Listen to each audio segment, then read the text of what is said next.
Saudara, kita lanjutkan kembali pelajaran kita yang minggu lalu.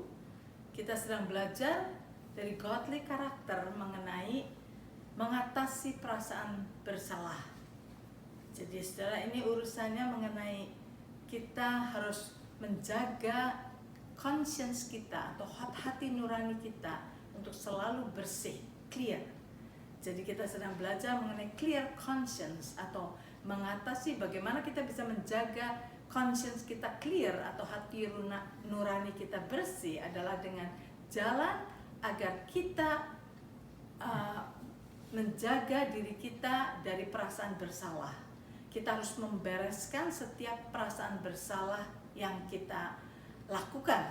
Itu yang harus kita perhatikan, karena saudara, banyak orang melakukan kesalahan-kesalahan dan mereka pikir it's okay, ya, it's okay.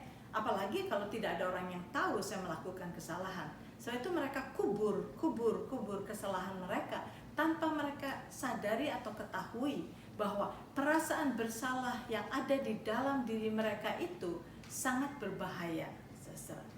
Nah, mari kita lihat dahulu apa sebetulnya menurut Webster Dictionary. Apakah guilt atau rasa bersalah itu di dalam Webster Dictionary itu definisi daripada guilt atau perasaan bersalah adalah the fact of having committed a breach of conduct, especially violating law and involving a penalty. Jadi suatu fakta di mana kita sudah melakukan kesalahan-kesalahan yang sebetulnya harus kita menghadapi hukuman gitu. Jadi perbuatan-perbuatan salah yang seharusnya mendapat hukuman. Nah, perasaan bersalah itu terjadi kalau kita melakukan kesalahan yang seharusnya mendapat hukuman. Jadi sebetulnya adalah a feeling of responsibility for offenses. Jadi a feeling of responsibility for offenses. Jadi perasaan tanggung jawab akan kesalahan yang kita lakukan. Nah, kalau kesalahan yang kita lakukan itu belum kita pertanggungjawabkan, belum kita hadapi konsekuensinya, maka perasaan bersalah itu akan tetap ada di dalam diri kita, akan tertimbun di dalam diri kita, yang nanti kita akan pelajari akan menyebabkan sesuatu yang sangat bahaya. Nah, banyak orang di dunia ini merasa bahwa kalau dia salah ya sudah aja gitu. Ternyata akan ada suatu akibat daripada kesalahan itu yang harus nanti satu kali akan mempunyai tanggung jawab kita harus hadapi. Nah, saudara, jadi setiap kali kita melakukan kesalahan, kita harus bertanggung jawab akan kesalahan itu. Jangan didiamkan, jangan kita masukkan under the rug, ya, disembunyikan saja, toh nggak ada orang yang tahu. Jangan sampai kita bertindak demikian, karena setiap perbuatan salah yang kita diamkan itu akan mengakibatkan sesuatu pada diri kita later on. Nah, saudara, saya kasih contoh. Satu hari pada waktu anak-anak saya masih kecil, mereka sekolahnya itu ya karena umur mereka sedemikian rupa, maka sekolahnya itu yang satu sudah di high school, ada di sekolah high school sendiri, yang kedua masih di satu sekolah tersendiri, yang satu lagi yang kecil masih di sekolah lain lagi. Jadi ada 3 sekolah, saudara. Nah, pada stage tertentu mereka itu ada di 3 sekolah. Nah, setiap pagi kami antarkan anak sekolah itu dengan mobil, antarkan ke setiap sekolah mereka kan. Nah, suatu hari pada waktu itu pagi-pagi sudah agak telat. Anak-anak sudah nervous, dia bilang kita telat. Cepat, saya harus membawa anak-anak sekolah. Nah, pada waktu itu saya naik ke mobil, saya bilang cepat, masuk ke mobil. Setelah semuanya masuk ke mobil, saya cepat-cepat back up mobil saya. Pada waktu saya keluar dari driveway, pada waktu keluar dari driveway, di seberang jalan sana ada sebuah mobil yang selalu parkir di sana. Setiap malam itu ada mobil itu parkir di sana. Walaupun orang itu punya garasi di sana, tetapi mungkin ini tamunya selalu parkir di depan rumah saya di seberang jalan. Nah, pada waktu saya back up di sana, menabrak mobil itu karena saya buru-buru, saya sudah nervous, buru-buru, bang, tabrak. Ujung mobil saya menabrak mobil itu, dan mobil itu pesok, saudara. Saya tabraknya cukup keras, dar gitu.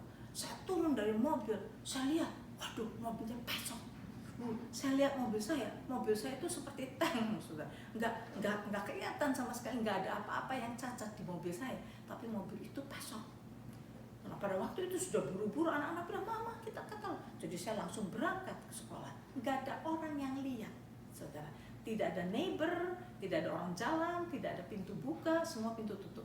Nah, kita berangkat, saudara. Saya berangkat antarkan ketiga anak saya. Di dalam perjalanan saya sudah deg-degan, aduh ya, apa yang harus saya lakukan? Kalau kita bayar itu berapa ongkosnya? Dan itu udah banyak. Saya hantarkan tiga anak saya. Kemudian saya pulang. Pada waktu saya pulang balik ke rumah, ternyata tetap keadaan kondisi sama. Tidak ada orang di luar, tidak ada orang yang lihat, tidak ada orang lihat mobil itu. Rumah depan itu masih tutup. Saya parkir di driveway. Saya bilang, nggak ada orang yang lihat kan? Ya. Dan mobil saya nggak cacat sama sekali, nggak mungkin ketahuan. Kalau saya mau membiarkan saja, saya bisa, saudara, nggak ada orang yang tahu. Tapi saudara, conscience, hati nurani saya tidak bisa bertindak demikian. Saya masuk ke dalam rumah, saya katakan kepada Pak Surjo, saya katakan bahwa saya baru tabrak mobil di depan. Saya bilang mobil itu baru tabrak dan pesok, saya bilang gitu. Maka Pak Surjo keluar, jalan dengan saya ke seberang jalan. Nah, kita ting-tong, pintu dibukakan, dan Pak Surjo bilang bahwa istri saya baru menabrak mobil kamu yang di depan itu, dan mobil kamu rusak. Kita mau minta maaf, coba tolong kamu lihat. Orang itu keluar lihat, benar mobilnya pesok. Terus Pak Surjo bilang, kita sorry sekali dan tolong kamu ini bawa ke garage, berapa ongkosnya kita akan bayar semuanya. Orang itu nggak marah, saudara, dan dia oke, dia bilang gitu. Kemudian yes, sudah.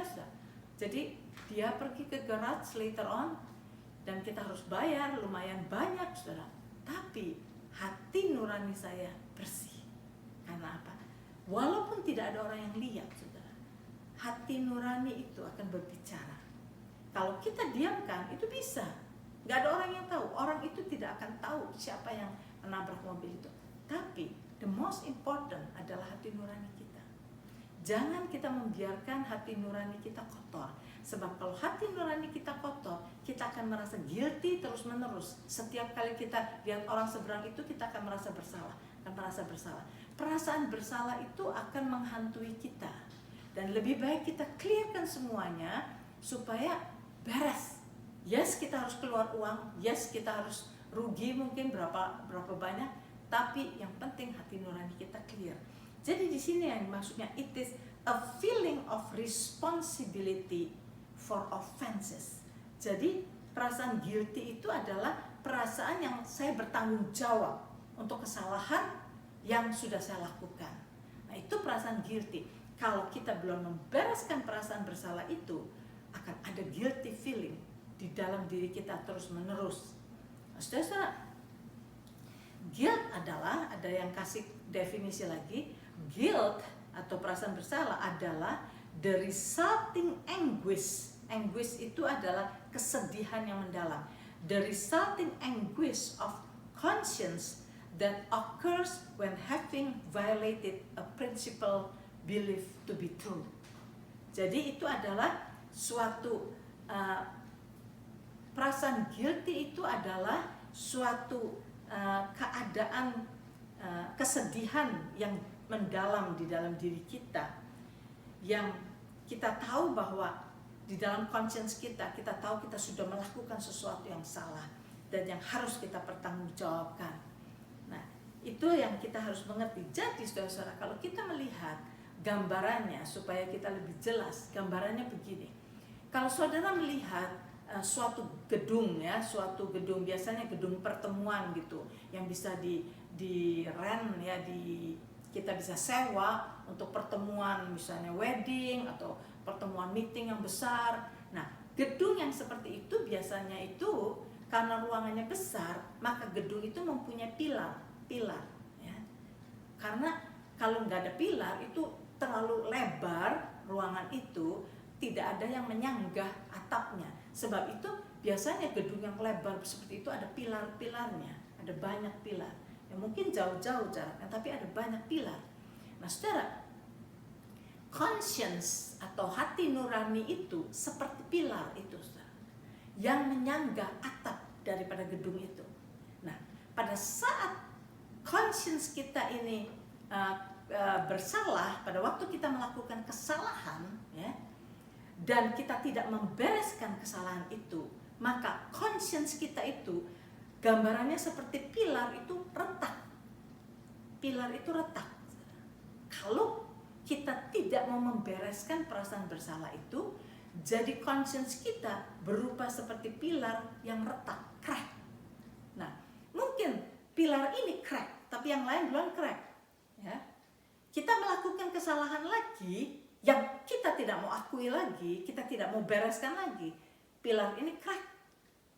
Dua pilar crack atau retak. Nah, nanti ada satu kali lagi kita melakukan kesalahan lagi, sama dengan satu pilar lagi crack. Nah, pilar yang crack itu kita bilang ditambal aja, ditambal sama sesuatu supaya nggak bisa. Coba saudara tanya pada orang yang membangun, itu pilar itu nggak bisa ditambal-tambal begitu. Kalau pilar itu sudah crack sini, crack di sini, crack sini, satu kali tinggal seluruh gedung itu collapse. Jadi gambarannya, kalau kita merasa bersalah, kita tahu kita sudah bersalah dan kita tidak mau bereskan, itu gambarannya seperti pilar yang crack. Kita harus cepat-cepat bereskan supaya diutuhkan kembali. Nah, saudara-saudara, Tuhan sudah menaruh di dalam diri setiap manusia itu conscience atau hati nurani. Hati nurani. Dan hati nurani itu mengetahui apa yang betul, apa yang salah. Dia tahu, hati nurani itu tahu. Nah, maka kalau yang betul itu kita langgar, itu akan mengganggu hati nurani kita. Nah, saudara, rasa bersalah yang kita rasakan itu sebetulnya adalah belas kasihan Tuhan, the mercy of God yang diberikan pada kita, supaya pada saat kita merasa bersalah, itu tanggung jawab kita membereskannya. Jangan didiamkan. Kalau kita diamkan saja, maka hati nurani kita akan menjadi kotor. Makin lama, makin hati nurani itu makin menjadi kebal, makin menjadi kebal. Nah, itu bahaya sekali, saudara. Jadi, kita harus melihat bahwa kalau kita merasa bersalah, itu adalah the mercy of God, belas kasihan dari Tuhan, untuk mengingatkan pada kita, bereskan perasaan bersalah itu, bereskan. Pada saat kita membereskan apa yang salah yang sudah kita lakukan itu, saudara, akan ada konsekuensi. Ya. Mungkin kita akan rugi, mungkin ada sesuatu, tapi lebih baik kita bereskan daripada hati nurani kita menjadi kotor. Ya, karena kalau hati nurani kita menjadi kotor, makin lama makin kebal dan seperti hangus, sudah hangus. Nanti ada ayatnya, kita sama-sama baca. Nah, setelah merasa bersalah, kita menjadi susah. Pada waktu kita melakukan kesalahan, seperti kemarin, seperti tadi cerita tadi, pada waktu saya menabrak mobil itu, tidak ada yang melihat sama sekali, saudara. Saya berangkat ke situ, saya tahu tidak ada yang lihat, tidak ada yang menyaksikan itu. Tapi perasaan saya itu berdebar-debar. Karena hati nurani saya merasa saya bersalah. Pada waktu saya pergi, saya merasa berdebar-debar. Enggak ada ketenangan. Sampai saya pulang lagi, padahal begitu sampai pulang lagi, masih clear keadaannya. Tapi belum beres. Sebelum itu diakui, sebelum itu dinyatakan kepada orang yang kita perbuat salah, itu belum beres. Sampai setelah kita pergi kepada orang yang mempunyai mobil itu bereskan, baru saya merasa lega, baru saya bisa bernafas. Nah itu saudara. Jadi sebetulnya kalau kita berbuat salah, melakukan kesalahan, pertama-tama kita datang kepada Tuhan dahulu. Di dalam 1 Yohanes 1 ayat yang ke-9 saudara tahu ya, kalau kita minta ampun kepada Tuhan, Tuhan saya sudah bersalah, ampuni Tuhan. Dari sudut Tuhan, Tuhan ampuni kesalahan kita. Tuhan ampuni kesalahan kita. Bahkan sebelum kita minta ampun pun Tuhan sudah tanggungkan dosa kita semua. Di kayu salib 2000 tahun yang lalu Tuhan sudah tanggung. Tapi kita datang kepada Tuhan berkata, Tuhan saya bersalah, saya minta ampun kepadamu. Itu untuk apa? Untuk diri kita. Supaya conscience kita clear, saudara. Supaya conscience kita menjadi bersih. Ya, itu untuk menolong kita. Pada waktu kita meminta ampun kepada Tuhan, itu untuk menolong kita, bukan menolong Tuhan. Tuhan lihat apa yang kita lakukan. Bahkan Tuhan sudah menanggung dosa kita 2000 tahun yang lalu. Tetapi pada waktu kita mengakui dosa kita pada Tuhan, di dalam 1 Yohanes 1 ayat 9, dia kata, Tuhan ampuni semua dosa, Tuhan sucikan kamu lagi. Itu membuat kita lega. Nah, tetapi kita tahu bahwa pada waktu kita bersalah itu, yes kita bersalah kepada Tuhan, tapi kita juga bersalah kepada manusia kan. Jadi ada dua konsekuensi, kepada Tuhan dan kepada manusia. Nah, kepada Tuhan itu beres karena Tuhan sudah tanggung dosa kita. Tetapi dengan manusia ini kita harus bereskan. Seperti saya bisa aja setelah menabrak mobil itu, saya bilang Tuhan ampuni, saya minta ampun Tuhan, saya sudah nabrak mobil itu. Tuhan sih ampuni, tetapi kan ada kesalahan saya terhadap orang itu. Dan orang itu kalau saya tidak mengaku, dia akan menanggung itu berapa ratus dolar. Tapi karena itu, kalau saya tidak mengakui, saya punya salah pada orang itu. Sebab itu saya harus datang kepada orang itu. Yes, saya minta ampun pada Tuhan.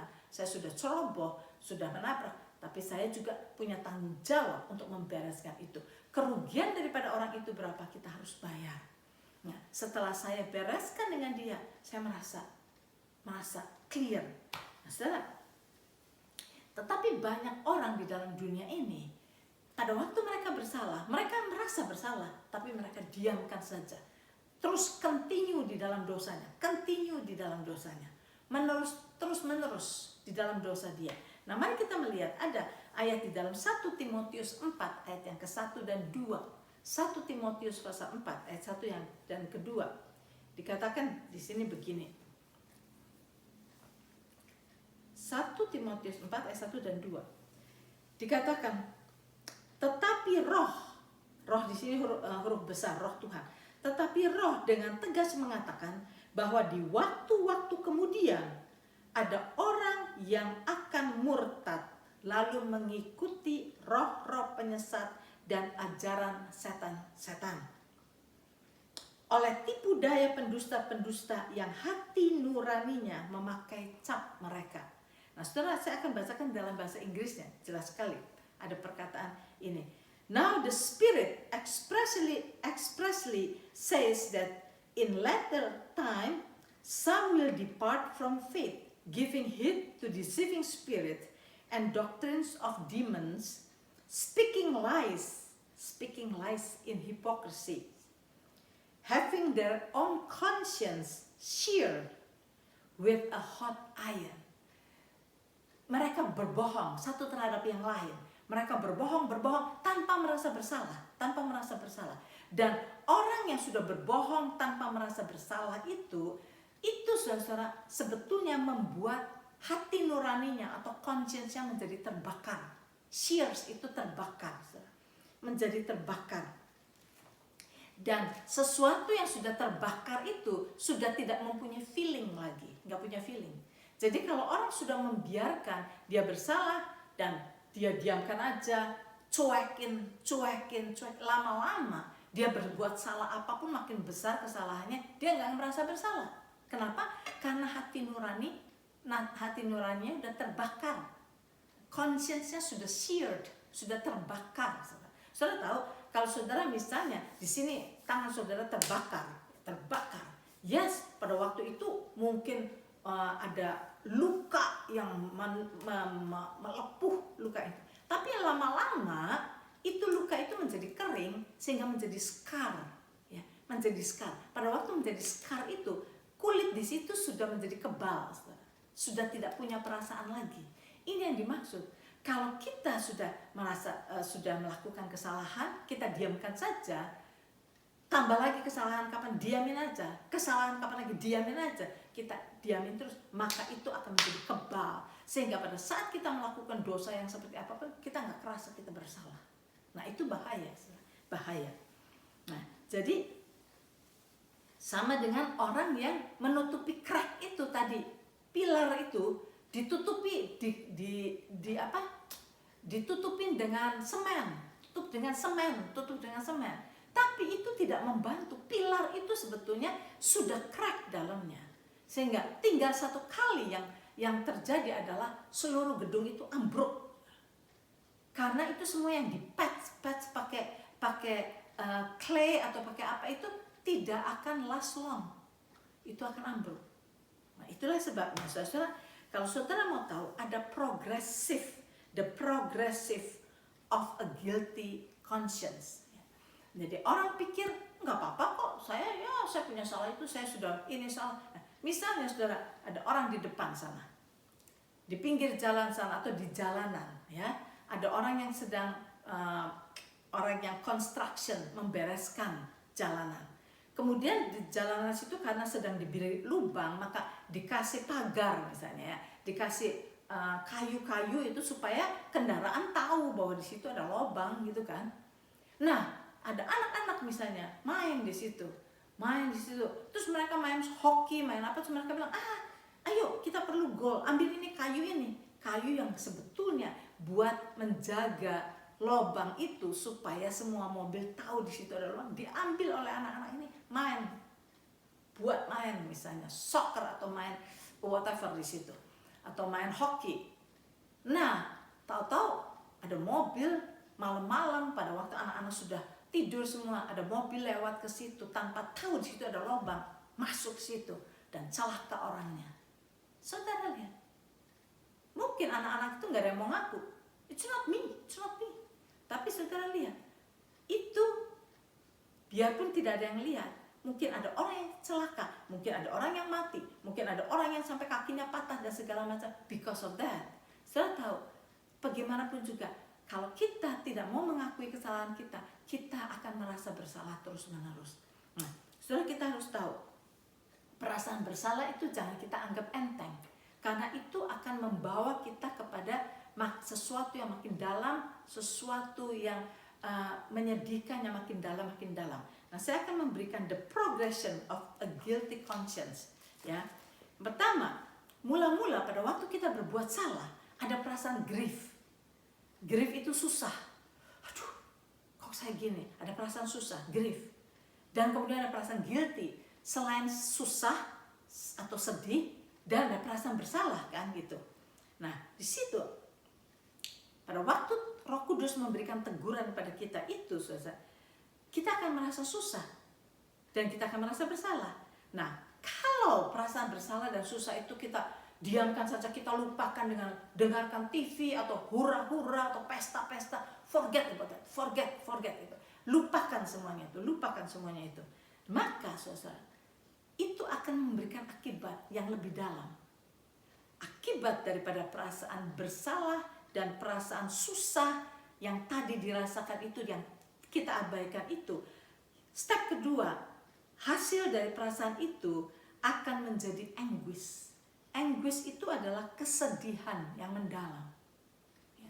Walaupun tidak selalu ingat, tapi begitu teringat, ada rasa sedih yang mendalam, lebih mendalam lagi.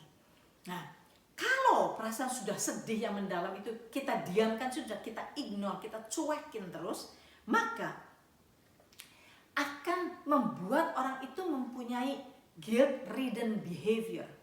Guilt-ridden behavior itu adalah perbuatan kita yang tanpa kita sadari ditunggangi oleh rasa bersalah itu. Nah, di dalam Proverb 28 ayat yang ke-1 ini adalah suatu description daripada orang yang mempunyai guilt-ridden behavior. Jadi perbuatan atau tingkah laku yang ditunggangi oleh perasaan bersalah. Dikatakan di dalam Proverb 28 ayat 1 atau Amsal 28 ayat 1 dikatakan, orang fasik lari walaupun tidak ada yang mengejarnya, tetapi orang benar merasa aman seperti singa muda. Jadi orang fasik itu adalah orang yang begitu, orang yang sudah tahu dia bersalah tapi dia nggak pernah mau ngaku salahnya. Dia kubur. Kalau sudah sampai stage yang ketiga, itu dia akan mempunyai guilt-ridden behavior, yang selalu merasa curiga, ada orang yang mengejar dia, ada orang yang memata-matai dia, ada orang yang ngeliatin dia gitu. Jadi perbuatannya itu merasa bahwa dia itu diintai orang terus, ya.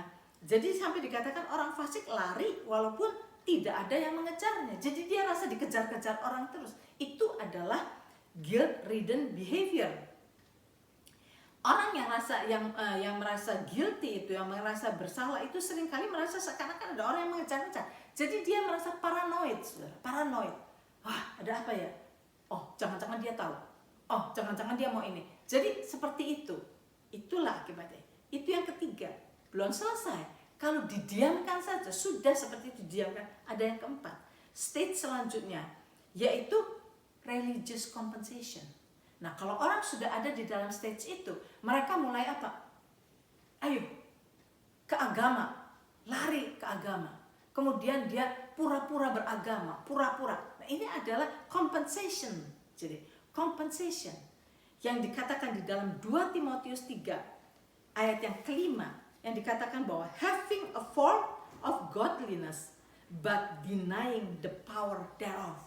Itu adalah 2 Timotius pasal yang ketiga ayat yang kelima. Dikatakan di sini,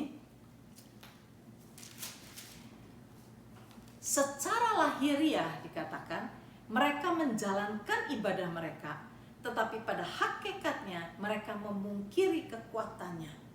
Jauhilah mereka itu. Jadi ada orang-orang yang pura-puranya beragama, ya, tapi sebetulnya mereka mencari agama sebagai pelarian dari perasaan guilty dia. Nah, ada banyak orang yang seperti itu, saudara. Sehingga itu orang hanya pretentious saja. Itu adalah akibat dari perasaan guilty yang tidak dibereskan. The next stage, saudara, saya akan selesaikan sampai stage ini saja. The next stage adalah yaitu mulai mempunyai behavior, wild behavior. Wild behavior itu adalah mulai mempunyai tingkah laku yang kotor, tingkah laku yang keji, tingkah laku yang buruk, yang hina gitu. Tingkah lakunya mulai yang tidak benar gitu. Itu di dalam Titus 1 ayat yang 15 ditulis begini. Bagi orang suci semuanya suci, tetapi bagi orang najis dan bagi orang yang tidak beriman, suatu pun tidak ada yang suci, karena baik akal maupun suara hati mereka najis. Itulah sebabnya saudara sering kali melihat orang yang melakukan kenajisan, mereka pikir itu normal. Kenapa? Karena dia sudah corrupted, ya. Hati nuraninya sudah kotor, sehingga segala sesuatu yang kotor itu dia lihatnya semua lihat yang kotor. Tetapi orang yang suci, semuanya suci, semuanya tuh clean. Tetapi orang yang dalamnya kotor, semuanya kotor, kata-katanya kotor, apanya kotor, tingkah lakunya kotor, semuanya kotor. Nah, seperti itu. Yang the next, saudara, kalau itu masih tetap orang sudah begitu, masih tetap saja tidak mau membereskan perasaan bersalah dia, step yang keenam akan menjadi apa? Akan menjadi hipokrisi. Hidup yang berpura-pura, hidup yang kebal, insensitif, ya. Sifat yang tidak berperasaan dan berkulit tebal, mempunyai kulit yang tebal. Ya, dia bisa ketawa-ketawa seperti orang benar, padahal semua orang tahu dia nggak benar. Nah, itu dia bisa hidup seperti itu.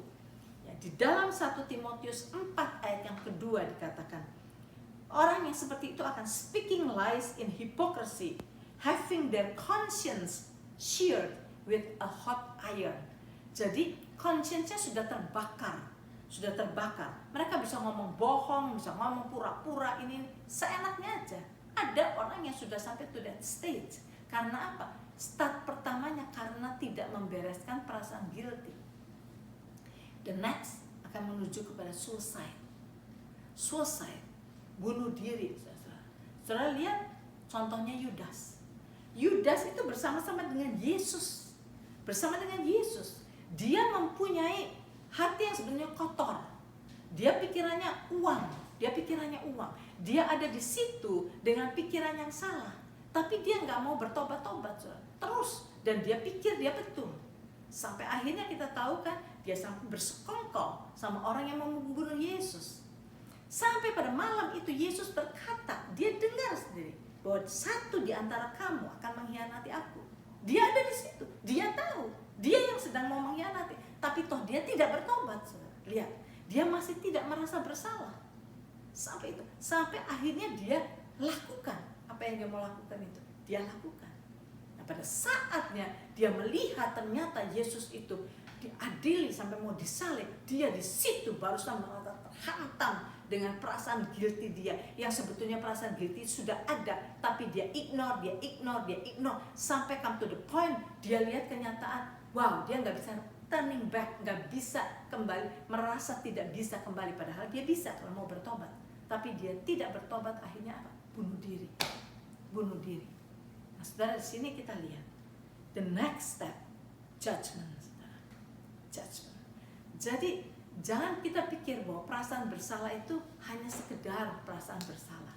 Kalau kita tidak deal dari pertama, sebab itu pada saat kita melakukan kesalahan, mengatakan sesuatu yang salah, bereskan pada saat itu juga. Pada waktu step pertama kita bisa bereskan. Tetapi kalau kita tidak mau bereskan, itu akan deeper and deeper. Akhirnya inilah stage yang ke-8. Pertama, perasaan grief, susah, bersalah. Yang kedua, akan merasa anguish. Anguish itu adalah kesedihan yang mendalam. Ketiga, ada perasaan guilt-ridden behavior, yang merasa orang ada yang lihat saya, oh ada orang yang memperhatikan saya. Yang keempat, selanjutnya yaitu religious compensation. Mulai cari pura-puranya pious, ke gereja lah, kemana gitu. Kemudian kelima, itu akan mempunyai behavior yang vile, yang kotor, yang kasar, yang tidak benar, tingkah lakunya nggak benar. Kemudian yang keenam, hipokrisi, mulai menjadi kebal, menjadi tidak sensitif, dan mulai pura-pura, semuanya pura-pura, kehidupannya penuh dengan kepura-puraan. The next, sampai ke suicide, bunuh diri, saudara. Dan yang the next adalah judgment. Setelah itu akan ada judgment. Nah, saudara, saya sudah terlalu panjang, tapi biarlah ini juga bisa membukakan saudara bahwa perasaan bersalah itu harus kita deal, saudara. Jangan kita ignore, jangan kita anggap sepele. Bereskan setiap saat agar supaya hati nurani kita bersih, kita bisa mendengarkan Tuhan, dan kita bisa mengerti direction dari Tuhan.